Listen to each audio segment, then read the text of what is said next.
Have you ever heard this? If you have, listen.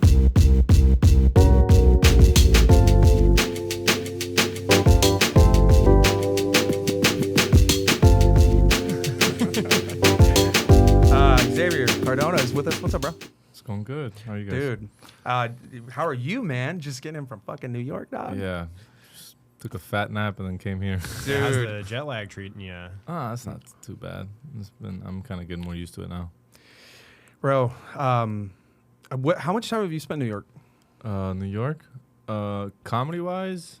I'm going to throw these on because I'm really thrown off by not having because I always wear them. No, go for it. Comedy-wise, I've been out there probably like 3 or 4 times now. Word. But I have a lot of family there, so I've been going there since I was a kid. Okay. Yeah, dude. I lived there 2015 to 27, like late 2017. Oh, nice. Where at? I was in Flatbush, bro. I was the first white guy Brooklyn? in my neighborhood. Yeah. Prospect Park South. Dang, yeah. I used to live in Harlem for a little bit. Yeah, bro. Before it was gentrified. Before the Whole Foods. Before that, yeah. It's not the nice Harlem, no. No, it was something back then. Yeah, dude. No, I used to perform uptown shows a lot when I was up there. My boy Jimmy Martinez, he's like does a lot of rooms in like the Bronx and Harlem, and Sick. I would be like the only white guy on a lot of those fucking shows, bro. I was like, I like it, dude. I like the. I mean, being the odd one out is fun. Yeah. Oh yeah, no, that's how I grew up. I was the. I mean, when I went to college, I was the director of marketing for SAB, which is Student African American Brotherhood, and I was the face of it. Like, hey, join an all-black organization. My face. It's like, see, we are inclusive. But it was funny. The banquet pictures are funny. It looks like a starry night with just one star. Dude, I saw Starry Night at MoMA, and it was at New York. Dude, it was fucking ridiculous. It was just like everybody. I should have taken a picture of people taking pictures. I didn't even fucking think of that, but it was insane because you have like. And so I'm like, dude, you're literally in front of the fucking painting, dude. Look at the fucking shit, bro. Right. Just absorb it with your eyes, dude. You're just talking about this, dude. Like, beauty's right in front of people's eyes and they don't even realize it. They watch it through a screen, yeah. Dude. Definitely. You were saying just before the pod, dude, you were fucking at Blue Note last night, bro. That's right. Dude, tell me about this. Like, sick. dope as fuck, right? Yeah. Gary was there. Gary Clark was there. Gary Clark. Yeah. He's always on the sidewalk in front of the shows. Same thing at Friends Bar. And, like, if you don't know to look out for him, you'll miss him. Dude, I was just talking about how I love that he still goes there. Like, to, like, keep it relevant. Yeah, Friends. Not, like, all the time, but he but still shows up. Like, you'll confuse him for just a random dude on the street if you don't know to look out for him. Yeah. And I was walking in, and I was just telling a friend, like, oh, that's Gary Clark Jr. right there. Yeah. And they're like, what? And I'm like, he's just smoking a cigarette or whatever. Like, nobody even can tell. Yeah. And then he fucking crushes it. But, yeah. Well, no, that's New York vibes. Yeah, we were talking a little bit before we walked in here about just folks who have, had this level of success, but also are just down for the hang, and just around to hang out with the... No, dude, bro. The audience. The art of the hang is important, dude. To be a good hang. Yeah. Like, that's what comics are often good at podcasting, in my opinion, bro, just because we've mastered the hang as comics. And it's like you live in that world, and it's always people grilling. It's cuts you, right, shapes you. I could see, yeah, I've never heard it put that way, but I see that, yeah. Bro. Well, but the New York vibe, dude, and it's like, I don't know about you, Mo. I don't want to be with a crew that doesn't fucking bust my balls from time to time. It keeps you sharp, dude. You know what I mean? As far as comics, you get that, no doubt. But yeah, no, Blue Note was great. It was my first time there. Great jazz club. I had been hitting a couple jazz spots because Zach Mama, comic, the other night told me, he was like, yo, check out this Smalls jazz club. Went there, caught a jam session. And then, it was it's Monica. A cool, yeah, him. He's we had him on here, bro. Oh, sick. Yeah. But he told me to go to the jazz club the night before, and then Blue Note was sick. Mikey and the gang. It's in the Village. Yeah, it's right on the corner from the Cellar. Okay, dude. Yeah. Did you go to the Cellar? I did, yeah. Or Olive Tree? I went to eat at Olive Tree, and then I watched Cam and Simeon do the Cellar. Okay. I didn't go up, but yeah. Yeah, obviously. It is the Cellar. It's super tough to get into. Yeah, Esty is probably still booking it. I'm guessing. I don't know. But she's as far as I think so. She's like the. But you gotta get walked in by like two big gut dogs. She's the Mitzi Shore of of New York, basically. Yeah, like Esty is. That makes sense. Yeah. But I heard most places like one person walks you in and recommends you, you're good. But like Cellar has to be like 2 people that have been past, walk you through, recommend you, and you need 2 of them and 2 recs, and it's just like, it's like a country club. And kinda. it's so like hard to get in that if you I'm like not in, but if I can imagine if you do, you're like, I'm not just vouching, you got to be killing it for me to vouch for you, bro. And you're probably, I'm sure, I mean, I don't know, but I'm sure like you're probably not giving those spots up easily either. Yeah. Well, and there's limited spots to go. There's limited like they have. But now they have the other one around the corner. They have like the Village Underground. Right. So they have that big one downstairs and they have the other one upstairs. Yeah. So I was able to check out all 3. And I'm like, oh, okay. Because I remember when it was just the Cellar below the olive tree, like that, so that can't meet the demand. Yeah. Grizzly Pear. Grizzly Pear is great. I didn't go this time around, but I went last time. Grizzly, bro. If I'm ever in New York, I have to stop by there, bro, because it's like, dude, that place. That's is where just, the hang is. It's like where it's for you who don't know. It's like right next to the Cellar, but it's like the lowly comics place. They go to like get up for spots. There's like a gravitational pull where folks just and go then to the hang Village out. Lantern, which I don't even know if it's still there anymore. The Village Lantern. I'm not aware The of Village that one. Lantern was dope, bro. It was right on the corner. Like if you went around the corner and dude, Louis actually filmed on his show there one time on one of his shows. I was like, bro, that's so dope, because it's like it's just crazy to see places you've performed at where you're like they do On TV. movies and shows, and it's great. That makes it definitely. And New York's full of those. Dude, you were talking about Gary. I was like, dude, that's like New York experience, bro. Well, Gary was there's just on the just sidewalk people- talking to like a rapper, some other pretty famous rapper, and then they're just playing jazz. Then they have a bunch of. It's kind of funny. They had like guest spots, but for music, which I hadn't seen, but that's kind of common for jazz. Yep. But where it's like, all right, you pop in and jam for a little bit, you pop in and jam, you pop in and jam, and so they had a couple of people that they knew hop on. Cam went up and did some time. Here's the thing: what you saw that night, that's happening on Thursdays, every Thursday here. Really? Yeah. At, we don't like to say it out loud. Oh, no, I'll okay. tell you later. No, yeah. I'll tell you later. I've heard, It's right down the street. It's off Congress. It's does it start with this? Is that a G? No. I see. Yes. Okay. Yes, it does. Yeah. All right. But upstairs, not downstairs. But Gotcha. dude, they're blowing people like fucking shit, dude. I'm like going. I'm like, I remember when Kill Tony After Party used to be at like the Continental or something on the second floor. Is that that's the spot. They're still there Thursday, or they're there on that's Thursdays. what you're talking about? Well, So, I don't want to blow it up. Yeah. Well, that's what I'm saying. Yeah. But it's not really Continental. But it's like, dude, the what they're doing there is like. But I remember that was like, yeah. I remember I went a couple times and it was sick, and then I don't know what happened. It kind of died off. But I miss like the musical aspect, like even like the band plays before the shows at Kill Tony and stuff now at the arenas. Yeah. But I miss like the Nether Hour after at Vulcan, and then like there's the whole music thing, and there's like a little bit of karaoke jams aspect. Like Laser will pop up, David Lucas will pop up and sing a song, and it's just like music and jamming, and then the hang. Yeah. Where now it's just obviously Dude, I the used to mothership, sing you on a can't lot of have those that. nights, dude. Yeah. I fucking there was some it's crazy who I've seen there, dude. Like Yeah. that spot, man. Just Do you remember Cutthroat Karaoke? yeah, That was fun too. bro. I've been cut like Yeah. with like I've done a couple times where I got cut. I'm like, man, fuck this shit. I'm a good singer. It's like, but it's like the song too. If they don't like the song you picked, Yeah. It's fucking cut yeah. up. It's essentially comedy for music. You have to one be talented enough, but two you have to pick the right material. Yeah. Because I like you could do the right joke.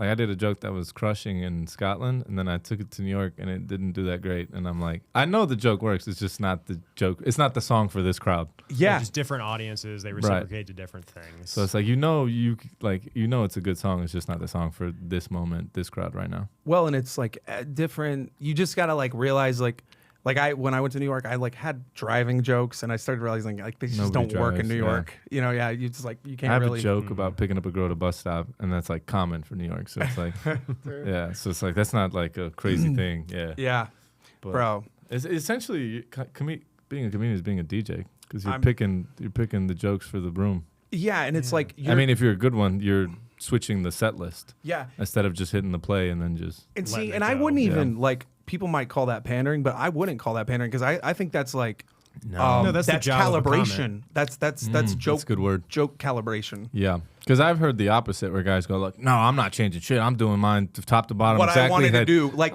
you're an idiot. And Like, then it's like they already hate the top and they go all the way through to the end. And I'm like, well, why wouldn't you call an audible? Like, why Yeah. wouldn't you switch it? Or like, obviously, if it's work, and you should switch it both ways. If it works, then tag it up a lot because it's Yeah. crushing. If it's not, then get out of it a little quicker yeah. and then switch to something else. But Dude, yeah, it's one of those things, bro, where like I'm like that. Saying I'm like I don't want to be beholden, especially if a thing pops off that goes. Sometimes it just you're like bloom, and you're like I just walked into a joke on my like without even.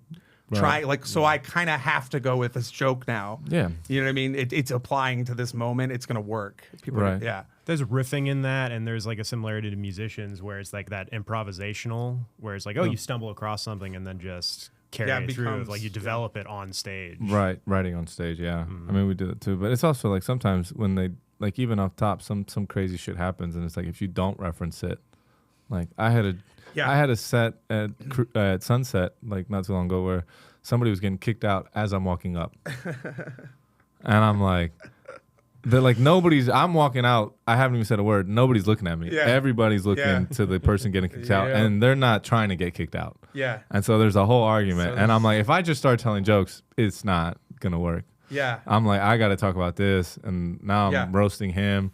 And then his girlfriend's being very nice. So I'm like trying to roast him, be nice to her, get the crowd on my side, and then also get the fuck out.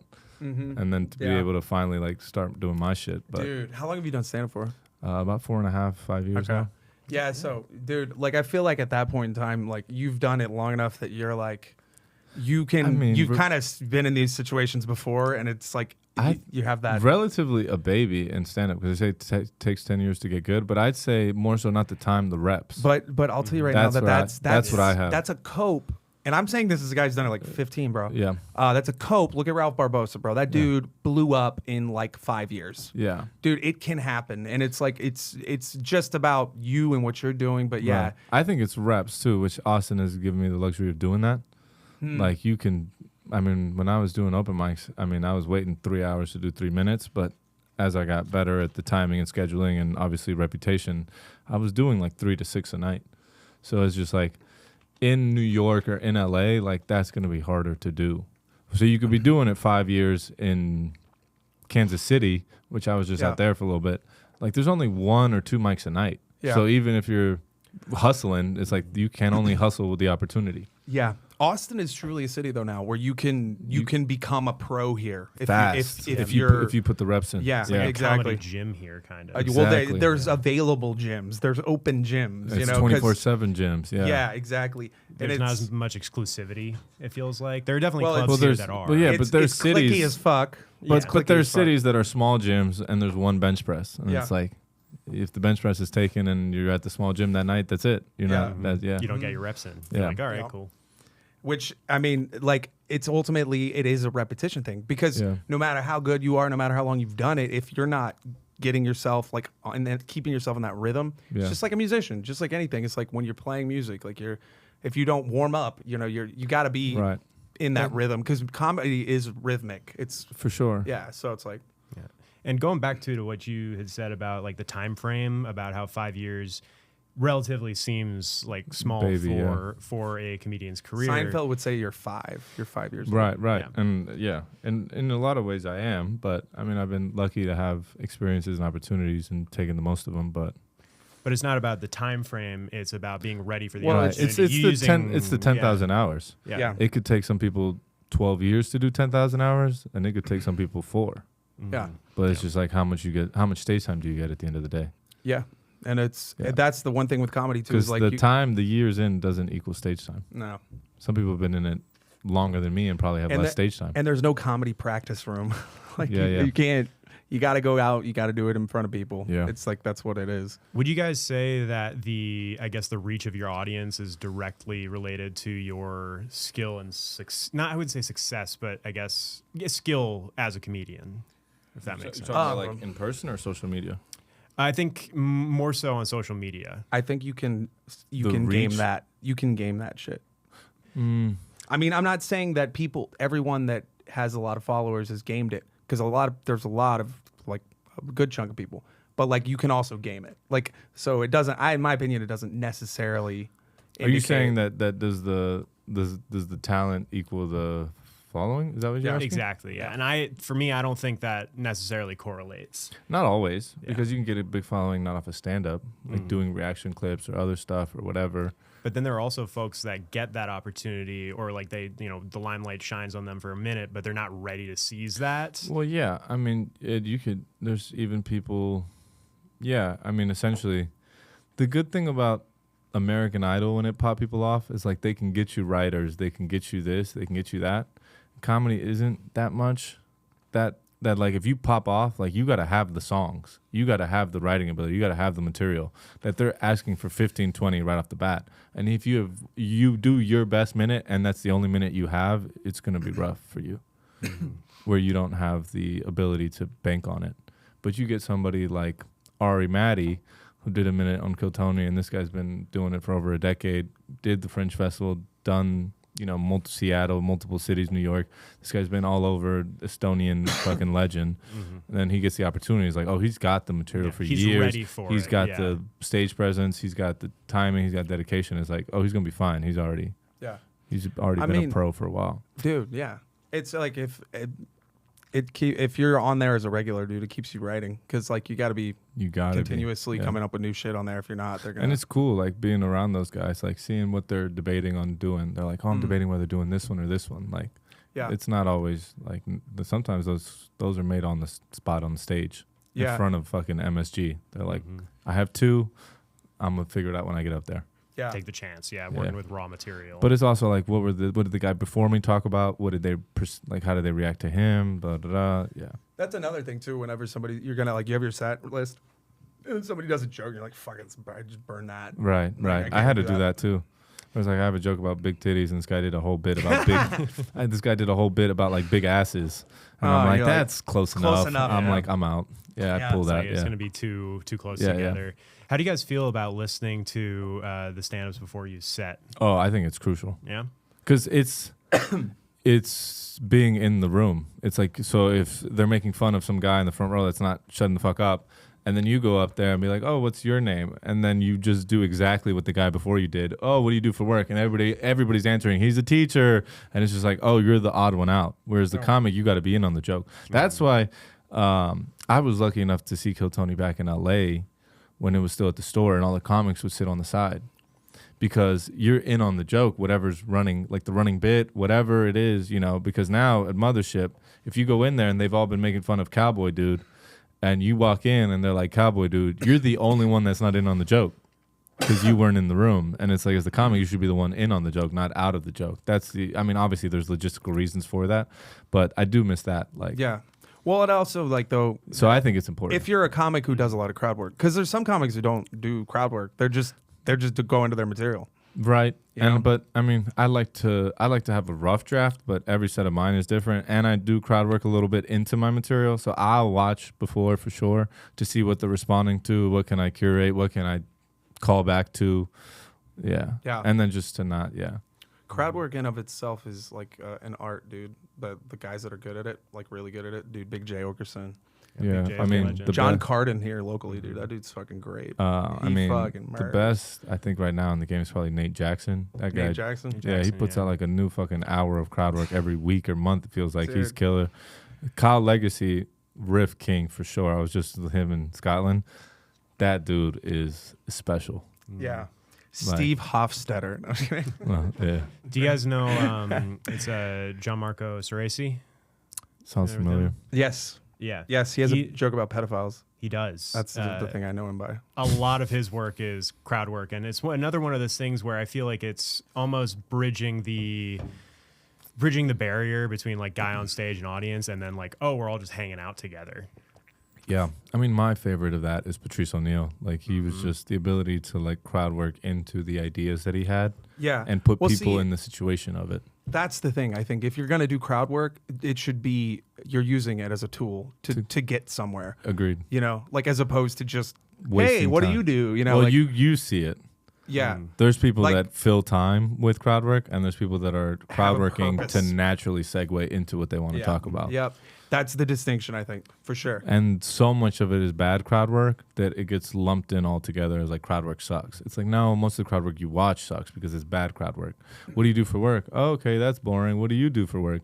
Oh, how long you guys been together? And it never goes anywhere. And they're hoping to hit gold but you're banking on them. Whereas Patrice is like, no, I'm banking on me. I'm just using you to get there. Yeah, you're sort of igniting the spark of it. Right, where other people are like, I'm hoping to hit gold, and it's based off of you. And it's like, well, that's not really skill, and a lot of that is, but that's where social media can fool you, because the 1 out of 100 times it works, and they hit gold because that person was funny, they'll be like, oh, that guy's a genius. But the other 99 were shit crowd work, and then the magic happens in the revision. Yeah, it does, and the edit and the Also, a lot of the art form is making that transition from crowd work into joke seamless and feel very natural. Right. Because a lot of times with crowd work, there are a lot of the same questions just being asked. Like you said, like, what do you do for work? Where are you from? All that. Fucking lame. Very, but yeah, getting that succinct to the point where it bleeds into like, okay, now I'm going to the rest of my act and not sitting with it for a terrible amount of time. Right. Well, and some people are like really skilled at taking things and running with them. I think John Cardona is an example of that.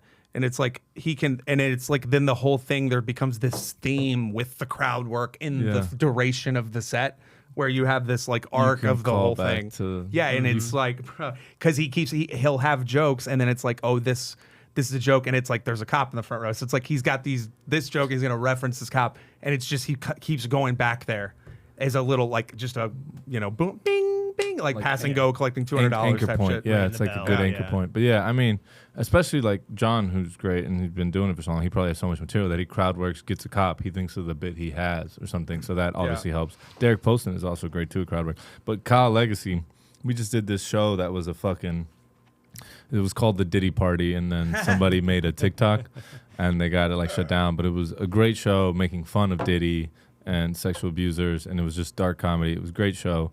Shout out to Richie and Mac. Richie and Mark. I said it in the accent, but it came out wrong. Mac. No, but they're two dudes. Great. It was the killer show, man. Yeah. And one night, Kyle Legacy goes up, Riff King, and fucking this black chick had been following us from show to show. Like, that's the problem with comedians. If you get a stalker, they know where and when you're going to be. And so she was like following us from show to show. And she was being nice. She's like, you guys want a drink? Bought us a drink. And we're like, cool. And then during the show, I'm like, hey, just keep it down. Like, stop talking. Like, just. And then she was just blasted. Like, she was already drunk, got another bottle of wine, drunk, and heckling everybody. She got wild. She started like twerking on the old man, twerking on the old dude. And it was like about to turn into a real Diddy party. But luckily, that's not what it was, because it's a comedy show. And then Kyle goes up, and she just won't shut the fuck up. And he's like goes into her, like watching it, like go from like that's why I don't go watch movies with black people, like just pounding it in 0 to 100, baby. Yeah. But it's just like, and she deserved it, and it was just she did. And then he's like, this is where you like the magic that you don't know. It's like he goes, I matched with her on Field. And she wants me to like have a threesome with her and her boyfriend, but her boyfriend's a cuck. He just wants me to watch. So everybody's like, "Oh, this is crazy." And he's like, "I just found out that guy's just looking for peace and quiet. Like he's just like, you deal with this chick for a while. Like I want to sit in a corner and relax. Bro. You go fucking deal with this." And then it turns out he actually did match with her on Field. Like that part is real, and it goes into the funny bit, and he actually matched with her on Field, and all this shit, and it was just like masterclass. Bro, I was gonna say, like, that's what made Patrice a genius, was that he could do that. He could like just undress someone, you know, or just take the piss out of them. A little nugget of truth and just expounding on it. Yeah, and it's funny because he was in that truth. Yeah, dude, but he would do that. But by the end, he would have them liking him, like having that, like that. That was the mastery, because it's like he could bring it back around, because it was like there was always a bigger point. He was always a further. He was playing chess in the game, and other people thought this was checkers. It's like, no, this is.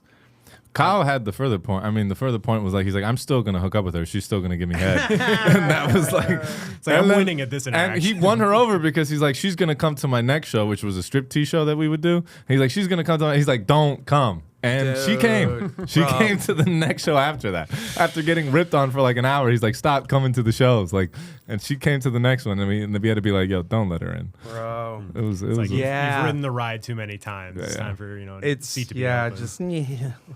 Dude. But it was just it was one of those things that's like, he's just so good that like, But I've seen that flustered comics that have been in it for a while because they just don't have that tool in their toolbox. And what is it too about comedy shows and especially alcohol that just gets folks wanting to contribute to the conversation? You know, fucking alcohol, bro. But yeah, I mean, because a lot of these people aren't comedy fans, or it's their first comedy show, or like, you know, it all depends. But that's where I'm like, I hear people talk shit about like certain open mics, and I'm like, no, do those. Like the Lucky Ducks of the world. Like that's good. Fuck, I love that mic, That's dude. so chaotic that when you do a show that has 3 people all forget their phones. You know how blacked out 3 people have to be for they all lose their phone? Like, what do you calling each other and they're all ringing? Like, you can't call the other person. They can't call you. You're just like, and then I see good comics like get flustered. And you're like, oh, had you been doing Lucky Duck open mic where you're dealing with drunk people that don't want to hear comedy, they're just there for a happy hour. It's like, if you're able to wrangle that attention, this is nothing. Well, and it's also just teaches you that you can't get too caught up on like the idea of what you thought doing well looked like, because it's like ultimately you just work with what you got and then you try to make the best out of it. You try to. I guess that's the difference in music and comedy. Music, you have to hit those notes in that order. Where comedy is like, if you get the laughs, whether you play it out of order, it doesn't matter. Mm-hmm. Yeah, as long as you gave a good show. As long as folks are, you know, getting what they paid for at least. Whereas, with comedy, you definitely curate the experience per the show. So. Yeah, I guess it's like you could think you're gonna play certain songs. And I don't know, I mean, how much of set lists get adjusted from night to night? Some bands will do like consistent, like, hey, this is our set, we're going to run this. And then other bands will like switch it up completely night to night. And encores usually are planned where it's like, okay, I'm going like. Playing this one when they cheer back. Metallica, it's like, okay, we're going to get an encore. We're going to play Nothing Else Matters. We're going to play Enter Sandman. We're going to play like the ones that people want us to come out and play again. Right. That makes sense. Yeah. Dude, fucking Enter Sandman, bro. No. Dude, so you were backstage at the MSG shit, you said? Yeah. That was sick. Bro, so you were just chilling like where the comics were hanging, or what were you doing? I was bouncing back and forth between like watching. So certain portions I would go watch and like just sit on like the little side stage. Like in the seats, like basically like a little bit, not behind the stage, but just like diagonal where it's not the best view. I would sit there, or I would just like walk to the floor and just watch it, depending on who was up and whatnot. And then just hanging in the back and whatever, just different shit. But it was wild. Like Nate Diaz pulled up. Nice. Oh, shit, man. Yeah, he was super cool. Le'Veon Bell was a fucking pro bowler football. And then him and David Lucas were betting on. That dude was stupid though, bro. He walked away from a lot of money. Did he really? Yeah. Well, I remember it was him and Antonio Brown. The Steelers franchise tagged him, and then he just sat out a year, and then he came back, but he was like never the same running back. Really? Yeah. Okay. Yeah. I don't know the lore of that, but I remember it was him and Antonio Brown were like the guys on that team for a while. Oh yeah, for sure. It's kind of crazy. Yeah, to see dude, how he that's all was. played out. I had him on one of my fantasy teams. I fucking Wait, is won Antonio the Brown fuck in out jail? of that league, bro. Is Antonio Brown in jail? Whatever happened with that? Did he go to? He got arrested, I think. I don't know. Can we Google that? Can you Google that? Pull it up. Dude, he was on Rogan not that long ago. Why not? He was like wearing a fucking helmet. No, that was Kill Tony. That was Kill Tony. And he was he drunk. might have been Antonio Brown. Antonio Brown was on fucking Joe Rogan, dude. I'm telling you, he was wearing a helmet, bro. So attempted murder? Charge, yeah. Damn, son, you you wilding out, dog. That's sad, man. He's honestly, bro, I think he's probably fucked up. His head's fucked up from football, dude. What, like dude, CTE stuff? Bro, yeah. Dude, those like it sucks because like the game's getting safer, and it's like I don't want it to get safer, but like, but it's like, dude, I'm telling you, like this, like he's like he can't keep it together, bro. Like what the fuck? No, I mean it was in his career, and it's still in his life, just in general. Like he just can't keep so shit much together. chaos. Yeah, it does a lot of damage to your mind and body. I'm telling you, bro. I was just watching that Will Smith. I was like, saw a clip on YouTube. It came up from that movie about concussions for whatever. Oh, what was it called? Where he, I can't remember. Will Smith concussion movie. No, not Oh, he plays like I'm trying to do the accent. Right? The concussion accent. The concost. Oh, it's called. It's called concussion. Yeah, we could have guessed that. No, that guy that plays David Morris plays Mike Webster. Mike Webster just was pulling his teeth out and super gluing him back in. That's fucking crazy shit. That's fucking wild. I went to school in San Diego and they had the Patriot player that did that. Really? The guy who like killed himself and tried to like Junior Seau. There you go. Yeah. He was like the first one where he left a note and he specifically shot himself in the chest So as they could- opposed to so they could study his so that brain. his brain would be intact to be studied. Whoa. Yeah, bro. Yeah. Dude, his like nephew, real if talk. I'm not Which- wrong, played on San Diego State football team. Really? Yeah, that was crazy. But, Bro. but then who was the? Then you got the Aaron Hernandez and all that shit. Dude. Yeah, dude, Aaron Hernandez was another one that was like, fuck, Yeah. bro. That guy, like, Nah, just- but Le'Veon was cool. He was he didn't seem crazy in that sense. He was just betting if David Lucas could do 10 push-ups and he won that bet, I'm assuming. no, he lost that one. Oh, really? David could do 10? He did 15. He did 15? You know what? Shit. Good on David. I'm Yeah. happy for you. Dude. Not what you would think, but yeah. I mean, bro, I haven't seen David Lucas in a minute. Yeah, He's I mean, just- no, I'm he's, assuming he's still. it's like one of those like those bigger dudes, but they're strong as shit. Like, Some are. Some, dude, yeah. I think he is laying low a little bit right now, just because, especially regarding like Kill Tony and stuff. He's, the subreddit at least has definitely been dragging him a little bit. Dude. yeah. Everybody. I mean, he did well at MSG. He was roasting with Mark and Tony, and it was fun.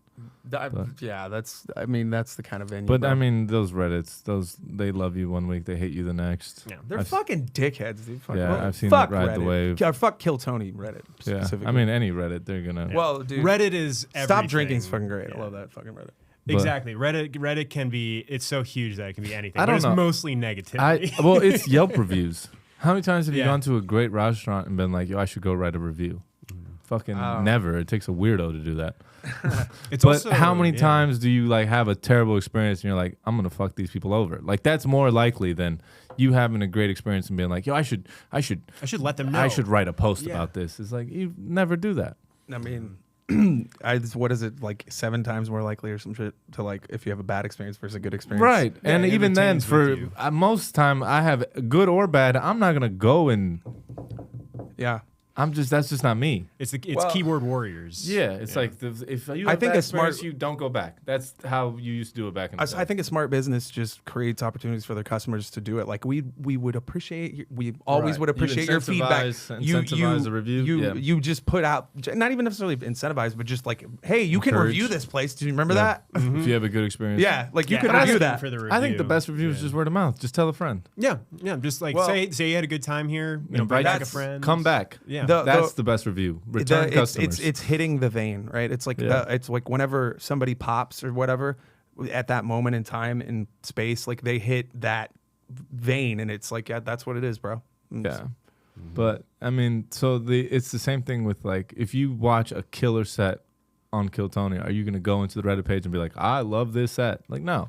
But if you hate a guy, there's gonna be 12,000 Bro. comments. Yeah, they definitely didn't Big like me, time. dude. I mean, it's the same thing when you ask It when was he hurtful. asked like, "Do you guys like it when comedians do good?" Woo! Do you like it when comedians do bad?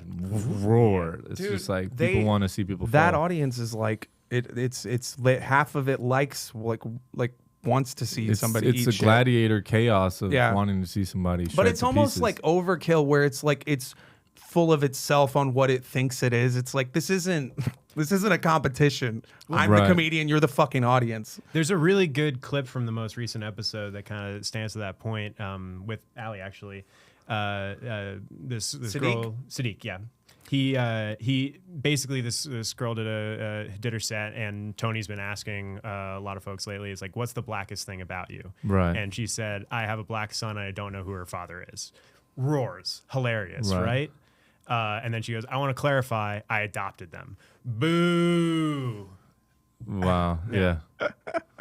Yeah. It doesn't even make sense, bro. Yeah. But it's like it's like a cult of personality almost to a degree. Right. It's like I mean, it's where it's, all those things have their own lore. Like, I mean, I just did the Fringe Festival, and that has its own lore. Like, that has like it's a lot of gimmicks, and like stripping, or you have to have some crazy title, or like a drinking game, or fucking, whatever it may be. I mean, there's like it has a little bit of Broadway in there. There's acting, there's plays, there's clowns, mimes. Like it's the craziest fact I heard about it was it's the third most ticketed event in the world. Damn. After the Olympics, World Cup, and then the Fringe Festival. Like there's hundreds and hundreds of venues, and then there's thousands of shows, and you just look at all those tickets for a month of just international people. When I was there, it was insane. They had the military tattoo, which is like the military parade at the castle. Mm-hmm. Then they had Oasis coming back, which was like the Beatles getting back together. That was huge. Yeah. So we had all of those people, and then we had the Fringe Festival, which is like the third most ticketed event. Like you could not get an Uber. Bro, or you're paying. I didn't realize it was no. Like you could not. Like it's would you would go, and it was just you were just sitting there like, all right. And this is a major city. It's not like we're talking about some small city. And you would just click it, and it'd be like, nope. Like no one available. No one's around. It's a month long. Like the festival. Yeah, pretty much 1st through 25th, or 1st through 30th, or something like that. Yeah. Is it sectioned out in a way where it's like, okay, comedy's up front? Nah, I mean, if most of the people that produce it for the month, or they'll come in and do a certain amount of time, and then there's comics like me that aren't producing a show that'll just come in and pop spots, and then they'll come in and do like me, will do like a week or two, and then there'll be another comic that'll come in after me and do a week or two, and then it's just like based off of that. But it's all very free too. Yeah. Dude, there's a show about a guy eating cheese. We never saw him eat cheese, bro. That was the most frustrating thing. It's just the anticipation. Like for us to go watch a show, like when we're done doing shows, we're not gonna go watch a show. But we're like, this guy eats cheese for an hour. First of all, sold the fuck out. Not a seat in that room. And we're like, all right, this is gonna be the most insane shit. And we're in the back, and they're yelling at us because you got to leave open room for the fire escape. And we're watching and never ate cheese. Dude, was there cheese present? No, there was like a bag over this thing, and we're like, maybe the cheese is under there. Never ate cheese. Cheese was the carrot. But I'm like, that's almost like, how do you get the people to listen to an hour of bad stand-up? It's just so he wasn't just saying that you're gonna. He would have two mics, and he would. And then he would tap the other mic, and then people would clap, and you're not supposed to clap when he taps that mic. And then tap this one and be like, no, you're clapping on the wrong mic. I'm talking about like that for 30 minutes and no cheese. No cheese. Dude, that sounds like a Facebook Live, like, oh, I'm going to pop this balloon. Wait, yeah. Millions. Nah. I'm like, we were visibly upset. Did you ever cheese, man? Did you ever think you'd get that disappointed over not seeing someone eat cheese? But no. The crazy part is people get like, you could see the room visibly get frustrated, and people would leave, and so many people were waiting to see cheese that it would just refill like that. Like it was sold out. People would be like, fuck it, we're out of here. They would leave, and then more people would fill in for the cheese, and then another group would leave and fill in. So it was just constant refilling to sold out to watch cheese and never cheese. Just a rive of expectation and disappointment. But what was the draw of the cheese to begin with? Because to me, I would have been like, that sounds dumb. I would have wanted to see it. I mean, a show at the largest ticketed event where someone just eats cheese. I'm showing up to that. I'm just a fucking cynic, dude. But I'm just like, and I'm lactose intolerant. I'm like, he might be. Maybe I just would have. I was like, could be the show. If he's lactose intolerant and he eats a gallon of cheese, or maybe a pound. The question is like, milk. So knowing what you know now, would you have not gone to this show if you? I mean, I was with all my buddies. We were gonna go regardless. Okay, so then there we go. Exactly. But I'm just like, there was it's a thing. Promises it's like were made. You want to go watch the worst show. It was like people kept asking me, yo, what's the worst show to watch? Like, and I was like, I have some guesses. Dude.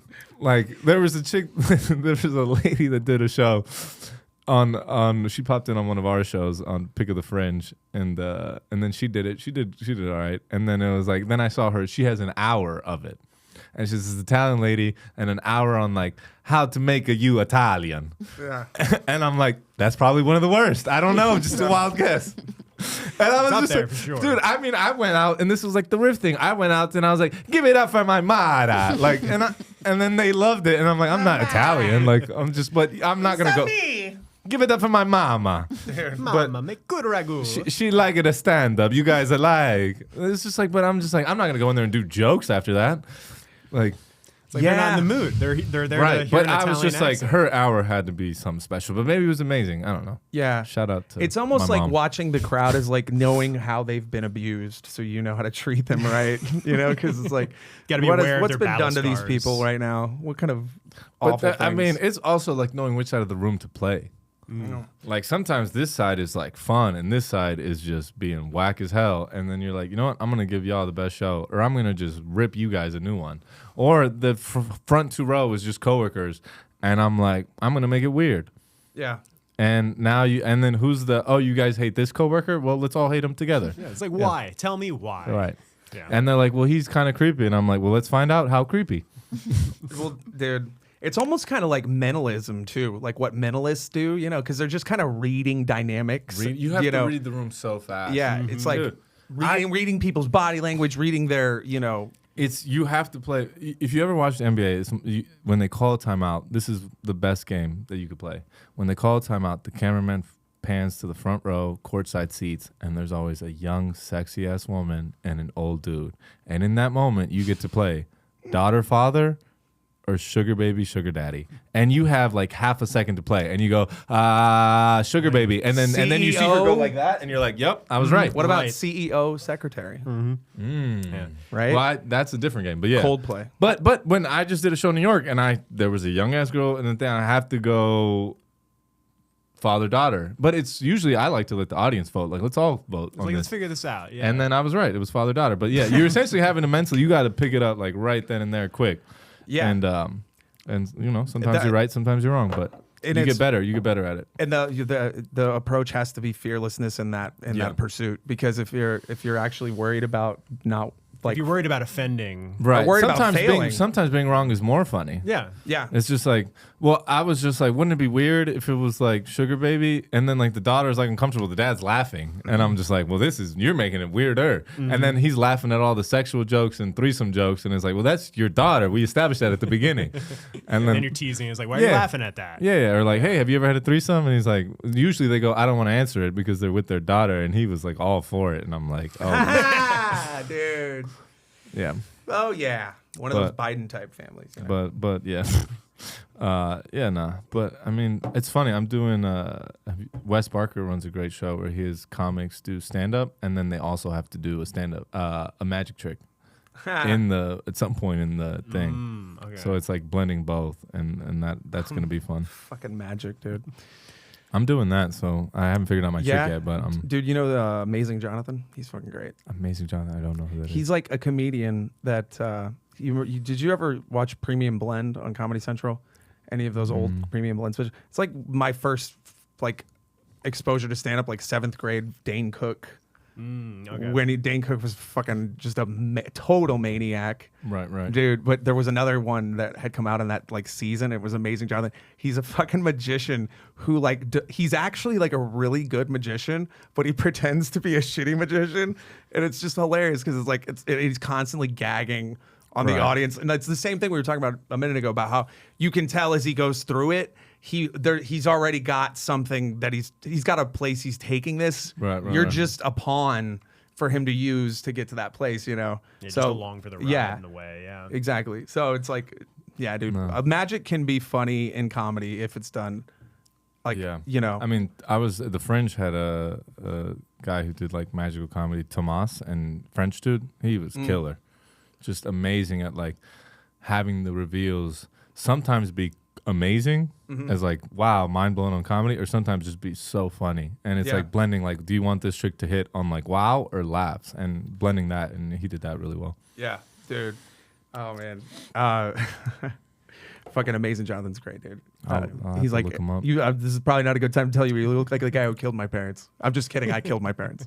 Pick up your clothes. Pick up your clothes. Wrong, dude. He's just a maniac too, like pretending to do a coke on stage, dude. It's fucking hilarious, dude. He actually died from heart failure too, so works out. Yeah. Lines Yeah. up well. Yeah, it's hard too with acts like that to sort of ride the line between gimmick and genius. Yeah. I mean, it's all subjective. Like, I'm not a fan of musical comedy, but you look at somebody like Bo Burnham, I'm like, oh, that guy's great at what he does. Yeah, Like, I'm on he's the opposite side. I love musical comedy.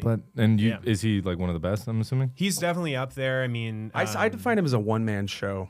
yeah, he's kind of even beyond musical comedy. I mean, in a he's way. just great at what he does. I mean, but like Craig Robinson, has he revealed? Is he retiring or not? What's been? Dude, I've been following that. I don't know. Actually, dude, Not Jamie sure. Foxx at the end of "I Might Need Security" plays piano for like 10 minutes and sings some songs, and Oh. and he closes the show with that. That's his encore, bro. I'm telling you, music can raise crowd vibrations to levels that comedy just can't go. No. It's like there's just levels of electricity that come When they through try to with mix music. comedy with music, it usually goes poorly. Yeah, Dude, well, I'm saying music in of itself it's just so much better than comedy. has a vibrational level. But I'm saying that in terms of like the course of a set, because J.R. Brow, he's like a Austin guy. He's like old head Austin comic, but he would do his set where he's like this first half hour.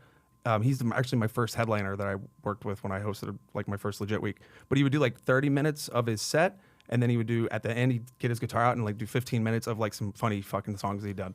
So and the way it made his set kind of like it took it to like because it's like I'm telling you with music when you add that instrumentation in it just creates that kind of like resonance within the room that just goes to a higher level. I feel like It's funny you say that because Any more? a New York legend does popped out at MSG and he had a musical element to it. yeah. I'm not going to spoil it, but it definitely elevated it. To call back on a musical note was just killer. And then the band started playing in with him. Yeah. And it was just like, wow. And everybody said he had the set of the night, which he's a legend, so that's Yeah. not surprising. But the musical aspect of it just took it to a whole nother Dude. place. Yep. Sam Kinison too, bro. He played piano at the end of his like I forget what special he did, but it was like he came out and he like it's a song to his ex and he's just like screaming, but he's like playing. Zach And Galifianakis with piano was good He's killer too. Another one. Yeah, But he doesn't do it anymore, which is kind I of a don't- shame. I Because don't think he I does. watched his old stuff and it was good. was good, And yeah. I don't like musical comedy, so for me to appreciate it is like, oh, I see the talent.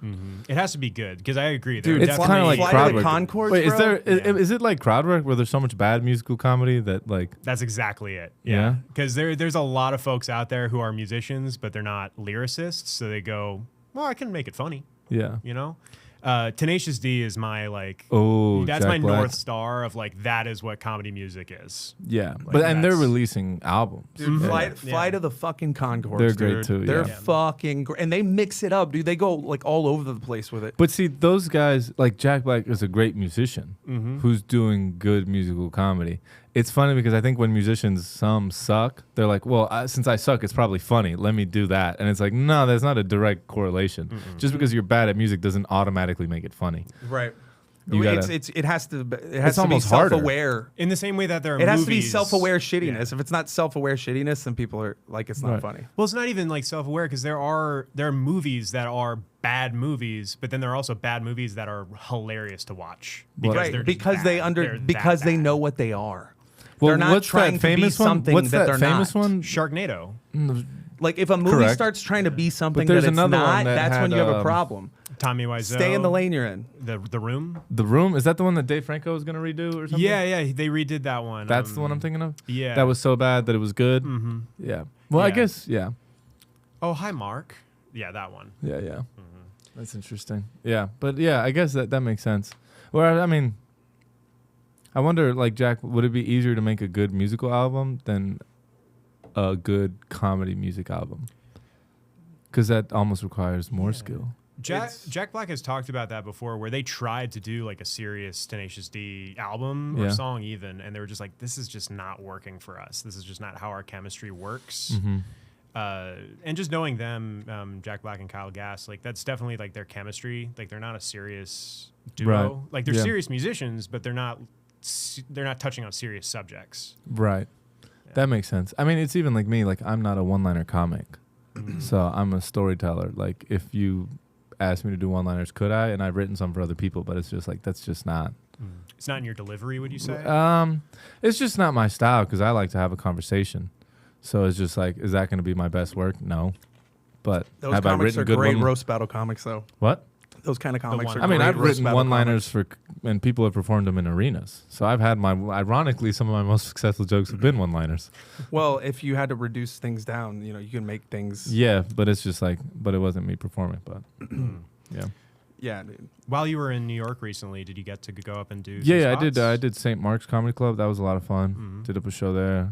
Chris Riggins hosted it. Shout out Eva Evans. She put me on that with Nina. But yeah, that was a fun one.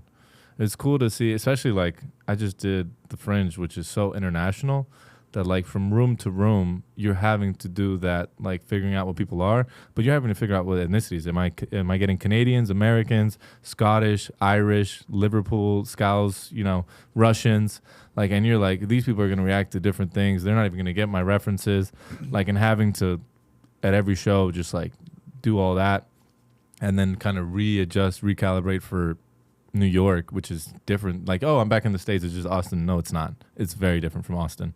And so recalibrate for that. So it was fun, though. It's definitely a good time. Yeah.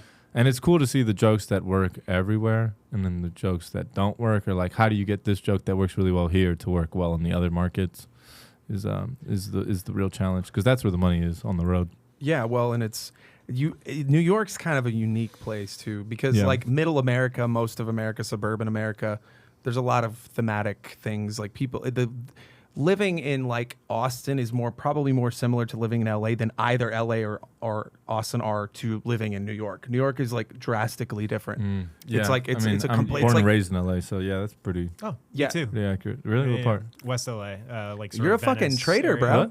Venice Look at you. area, sort of. Venice Wearing your Beach? Yankees Yeah, hat. yeah, yeah. Up from Venice Beach, Y'all get hard on LA. I gotta take a leak real quick over here, man. yeah. I was what, did you know how his mom died? I know that it's kind of one of those topics where Yeah. you're Well, he didn't want to say it, but it's actually she was vaping too much. she was And he's being very nice right now. love it. This is a warning. This was just he was yeah. Well, Not even that's dating what you. this podcast is about, actually. Yeah. It's probably Oh my gosh, I don't think I've they ever had seen somebody access vape to as the much as you do. CIA technology. Thank you. I take that as a compliment. Appreciate that, You're in the Guinness Dude. World Records for sure. bro. Fat clouds. I usually am just typically as women that I'm trying to fuck that usually are give me shit about it. But thank you for giving me shit as well. I appreciate it. I You feel won't better? kiss somebody if they smoke cigarettes. Vaping is pretty much up there too. To me, it's dude, it's So way basically, French it's, women are out the picture. I smoked cigarettes prior to this, and it's too simple, bro. It's just too convenient. It's there. Too So- simple? You gotta light it, pull it out. That's more simple. That's what I'm saying. Oh, that's what the makes barrier it so. Yeah, exactly. It Because if you're increases the habitual and bro, aspect, I I stopped guess. drinking, and so I'm telling you, bro, when that energy has to go other places, and it's sometimes you see people that are sober, they become they smoke cigarettes all the fucking time. Mm-hmm. It's they're kind of, in my opinion, they're replacing the vice. the kind of the vice, the urge, kind of satiation they are So looking you're for. just substituting. You're not fixing. I mean, it's essentially what we're all doing, I think. Yeah. Right. Okay. I don't drink though, which most people do. I feel like that's kind of I feel like that's a cop out. a what? Not drinking, That's I don't rape. I just murder. Okay, cut dude, that out. bro, dude, dude. No, jeez. No. cut that. I don't vape nicotine anymore, and I don't drink. You don't do either. I mean, if I drink, it's once every 3 months, and then I'm just it was 2 ciders, and I'm like, why did I do that? Yeah. That's I- $14 of just. But I've really what I love, which I used to drink in San Diego, is Radlers. You guys ever mess with Radlers? It's Oh. Stiegel Radlers. Well, you can make a Radler. Radler is just half grapefruit juice, half beer, and then Shandies are half lemonade, half beer. But they're 2-point-something% alcohol. They're nothing. Beer and ciders and Yeah, those are there's 4 a or 5. This is 2 something, and they're so refreshing in summer. And you barely taste the alcohol. I love those. They're not gonna get you drunk. So if you're drunk, leave these out. But more of a sipper. but it's just in this fucking surfing on a beach, hit a Radler, man. What? Yeah, dude. No, those Sponsored by Rattler. fucking Come on, hit us up. shit. Let's get it. I would love Rattler to sponsor me. The NA. There's a lot of NA fucking beers too now. Do you drink those? I occasionally do, but not really. Do you? No, Huh? I mean, it's just like, why would I? It's like I don't want to drink beer because I don't want to drink yeast. I'm not trying to. I like eating bread, so I'm gonna prefer eating my carbs any Gotcha. day. well, if you So you're not especially if you gonna- like a Over wheat drinking. So if you're not going wheat to beer smoke, drinker. you're not going to vape. I mean, I smoke Oh. weed. Well, that's not helping this. No, but you haven't seen me dark hit is it. You haven't seen me hit crumbling. it the whole hour, and it's been in front of me. So you're a better person than. Yes. I like how we yes. made that. This is just about. This whole podcast is so Val can feel better than you. Yeah. Yeah. I'm It's all just ego boost. well, and now you know why I don't ever want to bring comics on here because they're fucking assholes. I'm telling you, I say this all the fucking time. I was like, we're it's having like a- this. It's just We're fucking like 2 minutes constant- away from him cutting the podcast. but it's like it's this constant need, this one-upsmanship bullshit that you have with people where you're like, No. like, but I also, My advice but is I sugar. also thank you because I need to hear that honestly. Like, Yeah. and like being a comic, you're like fucking. I like getting my balls busted. Right? I say this like I prefer that from someone. Right. That's the real shit, bro. Because I'm like, dude, why the fuck? Like, I bust your balls, bro. Like, I feel like that's the way you show like you're. Like, hey, bro, like If I you- appreciate if you. Like, Yeah, there's like- it's- I there's a appreciate comfort you in enough it. to give Yeah. you shit. If you have a booger in your nose and he doesn't tell you, that's not a real friend. yeah, yeah, exactly. exactly. Val's gonna tell you, Yeah, she'll say no matter. but that's No, because she's- she's disgusted. It's like, hey, can we cut for a second? Turn that off. Or she's gonna zoom in and just ruin your life. Just and be zoom in like, on the game. let the Half the Reddit tell cast. him. Let the Reddit tell him. He'll never have a booger in that nose Look at this again. idiot. Yeah. You're I just have like, the power. yeah, to do she'll both. just zoom in slowly, and then the fucking all the comments will let you know. Yeah, Like, hey, buddy, you missed something there. Yeah, yeah. dude. So how did you end up a Yankees fan? By the way, I mean, I'm actually a Dodgers fan. I was just in New York. bro, what? Well, he's from LA. Pasadena, come on. Now. I understand that. I've never Where been to a I Yankees come game. from, you don't ever rep teams. I would never wear a Houston Astros But I hat. also, dude. I would never wear an Astros hat. Okay, so you're not. Yeah. Yankees that is a makes sense. familiar thing. My whole family is like a Yankee fan. Well, Where I'm like, and to be honest with you, not the biggest baseball fan. I was a semi-pro soccer player. I'm a big Laker fan. I'll never wear a Knicks hat. Like, but it's just like baseball is like I'm not gonna die on that hill. see, to me, that hat, that fucking, I don't know why even. I don't even. It's not even See, logical why I don't hold like on. them. You guys notice what's happening here? I called out the vaping, and he's like, "What am I going to call out?" And he's like, "I'm going to call out the hat." And it could have been Like, an I know LA this hat. guy's not a real But Yankee I fan. know what you're doing. You but awakened it. That's what you see, did. But I know exactly what's You- happening. If it wasn't the hat, it would have been the watch or the fucking water bottle. But I was like, "Oh, Bro, I it's- catch what's happening." But it is. It's an interesting dichotomy because you said you're from. I knew you're Yeah. from LA, so I'm Yeah. like, it's interesting. But I'm like, also, No. I Call find- me out. I'm fake. I found out in New York, like, because I would see dudes wearing Spurs hats, and I'm like, you know, No, from San Antonio. you know what? Now And you I'm piss like, me off. They're Because I catch people in Austin You're wearing wearing it for the LA hat style. all the time, and I'm like, "Yo, you're from LA like, too?" yeah. And they're like, "No, I'm from Houston." And you're like, "Yo, what?" But you there's a can't wear distinction th- is that you're wearing it for the style, not for the fandom. So you're Right. not. You're like. Well, Dodgers and Yankees aren't the biggest rivals. I mean, they're not best friends, but it's not like Astros and Dodgers, Right. or Giants and Dodgers. It's my culture is not your costume, man. Come on. Dude, You know what? Now I gotta burn it, but but like, because I hate when people wear LA hats all over Texas, and I go up to them hoping to like have some rapport, and they're like, "Nah, dude," and you're like, "Okay, my bad." You're wearing the hat. every sport has the team. The Yankees are the team in baseball. The Cowboys are the team in football. And the fucking Lakers are the team in basketball, dude. Yeah. The team that everybody loves to fucking hate. It's Yeah. like, that's just. I get that, but Yeah. the difference is I've actually lived in New York. I've been there. I have family there. But I'll go up to these LA dudes and they're like, "I'm from Houston." I was like, "Well, you shouldn't be wearing it." And they're like, "Oh," and then I was like, "Well, do you like it?" "I've never been to LA." And I was like, "Well, that's just all fake at this Well, point." but there's certain ones too, though. Like if you were talking about Boston and New York, dude, you will never fucking ever see a person from Boston wearing a fucking New York hat. Right. And vice versa, dude. Like that's No, very. was also- much okay, Red Sox. Ki- Yeah. huh? Red Sox, yeah. Oh yeah, like because that's it's gonna be such a bitter rivalry Right. where it's like that makes sense. such a strong. But yeah, when it's Okay, a weak I didn't buy it. rivalry I didn't like buy Dodgers it. and New York, It was a gift. Like, does that make it better? It's somebody's trying to proselytize you. Hold on. It There's started my something. dream. It started your dreams. It's a dude. positive thing. SMD. Bro, I went to the Not old Yankee what you Stadium think of the me? last year it was open, and it was a fucking shithole. And then I went to Fenway, and it was super nice, and it was older. So you like the Red The, Sox? it's not that I like. I'm just. I'm What's stating your objective team? What's your facts. team? What's your team? Astros. But Really? yes. This whole bro, time? I went to the first MLB game I went to was at the Astrodome for Astros. I don't remember who they were playing. But dude, they had it was like old school, like Bagwell, Biggio, Brad Osmus, fucking Luis Gonzalez, bro. It was a bunch of fucking like guys that were like legends of that era. But yeah, Right. But I also don't really give a shit about baseball that much, honestly. Like I don't really care about sports at all much Really? anymore. Like I've never been a sports guy. I like the Spurs have me invested again just because of what they've been doing with the like. I mean, I went to college with Kawhi Leonard, so I was. Did you really? Yeah, naturally a fan Fuck of Spurs. Kawhi, dude. What a dickhead move, dude, that he did with us, bro. I'm sorry. I was hoping I he hope would he's take listening. over and He's be the not next Tim Duncan. He Me and him are was really close. He's gonna supposed hear to. this. The Joking. We'll never reach his ears. Closest we got to each little other was. faith in your reach, bro. No, Listen, the closest no. we got was No, but talking to the same chick at the same time. he was supposed to be dude. Like everything was laid out perfectly. The transition was there, Right. bro. And he walked away. But he didn't just walk away. He fucking threw the whole organization under the bus on his way out.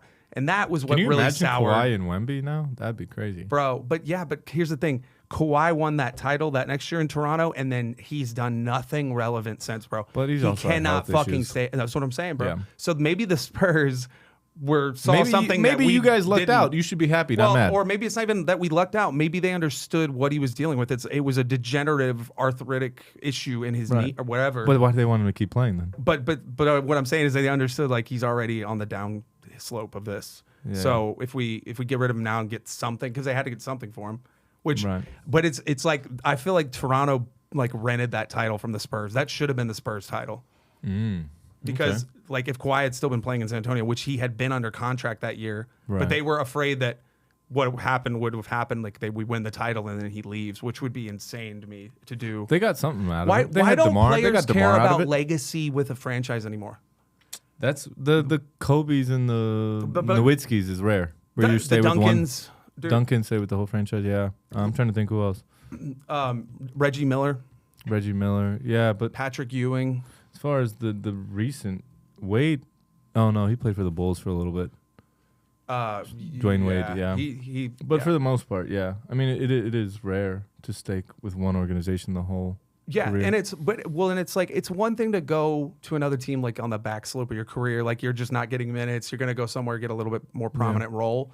But like when you're switching right in the middle of your prime of your career from one team to another. I mean, but then you could argue the other side. There's sometimes when you're killing it for a team and then they trade you.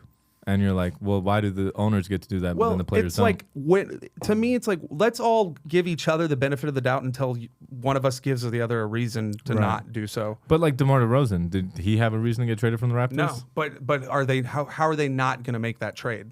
I mean, Right, they but- were never going to win a But title with he's DeMar not happy DeRozan. about that trade. And Well, well, that's- it was, and the reason why he wasn't winning titles was because LeBron, which is arguably the GOAT. So it's like it's not.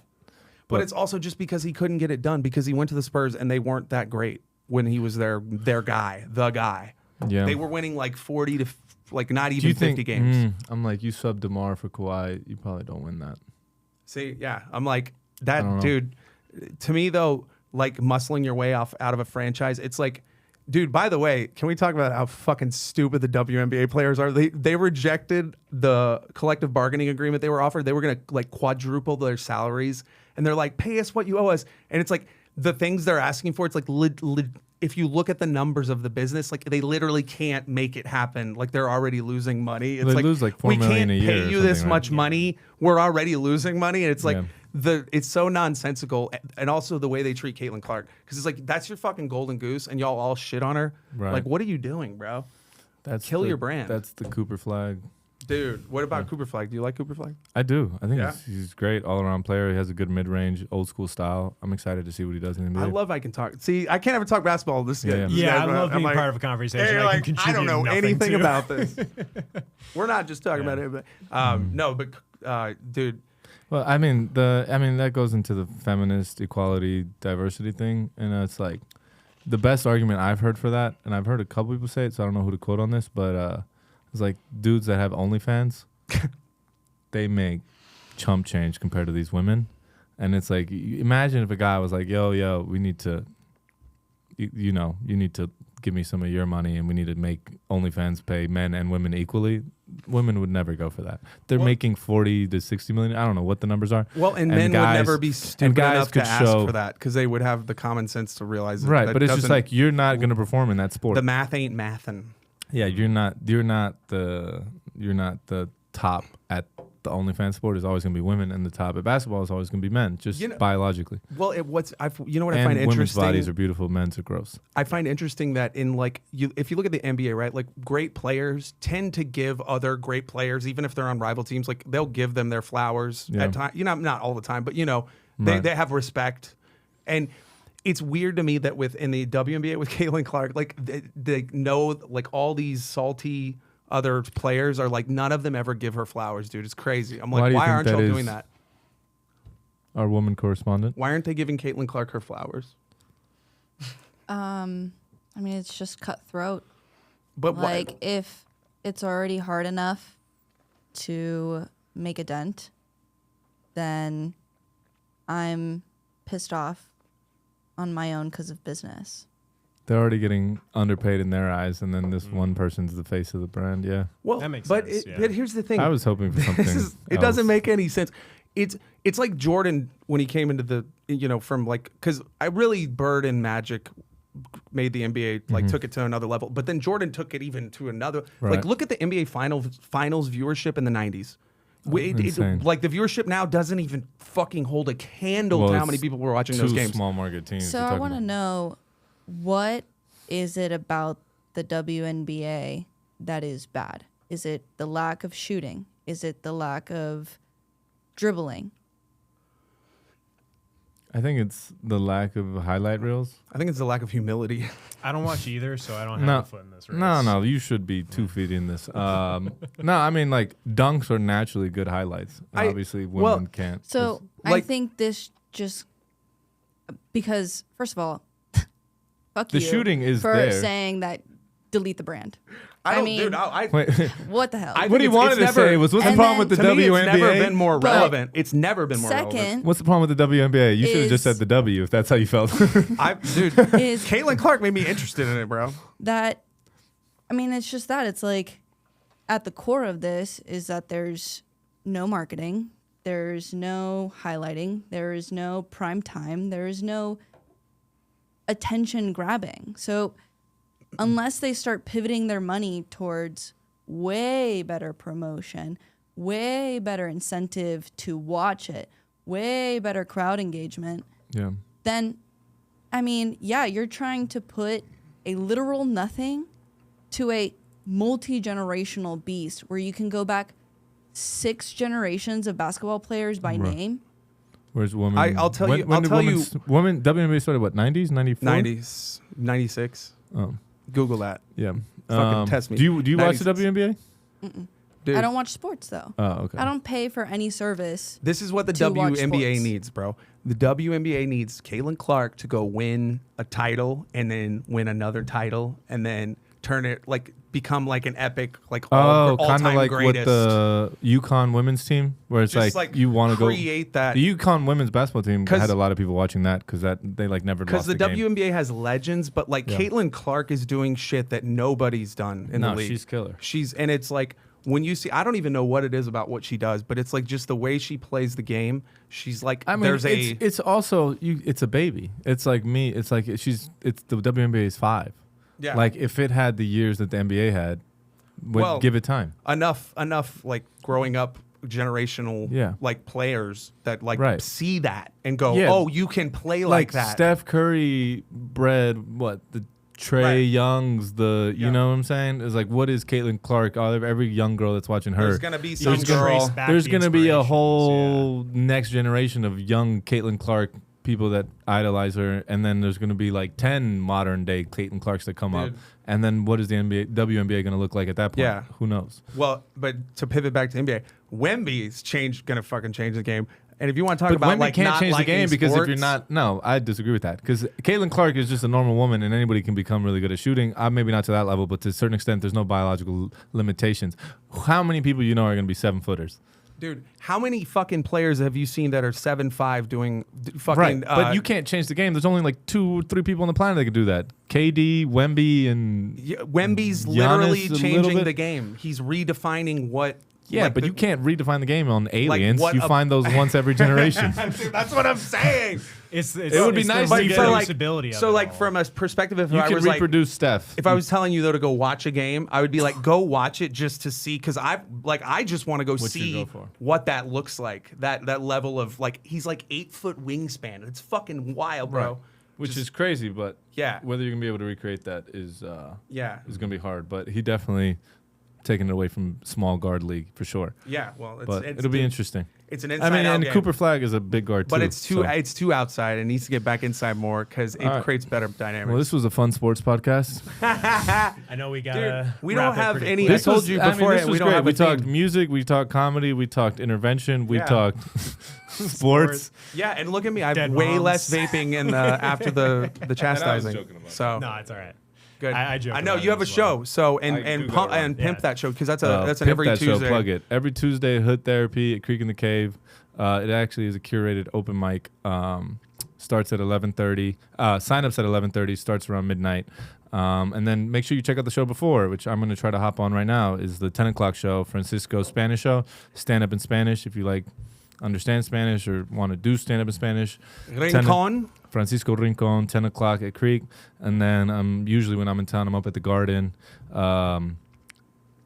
Friday through Sunday, every weekend, Friday through Sunday, 8 o'clock at the Garden, second floor of Lit Lounge. Super fun show, super intimate room, great vibes, hanging garden, great room, killer comics. Nice. What else am I on? Yeah, I think I'm doing Velveeta, doing a couple other shows, but Right that's on, good man. enough. Fuck yeah, dude. Well, thanks for coming through, brother. Yeah. No, Yeah, thank yeah. you guys for having me. Yeah, no, it's great to good meet you. I'm times. gonna head over there to the show myself. So All right, or sounds the good. Y'all good. curated mic. Y'all have fun. Yeah.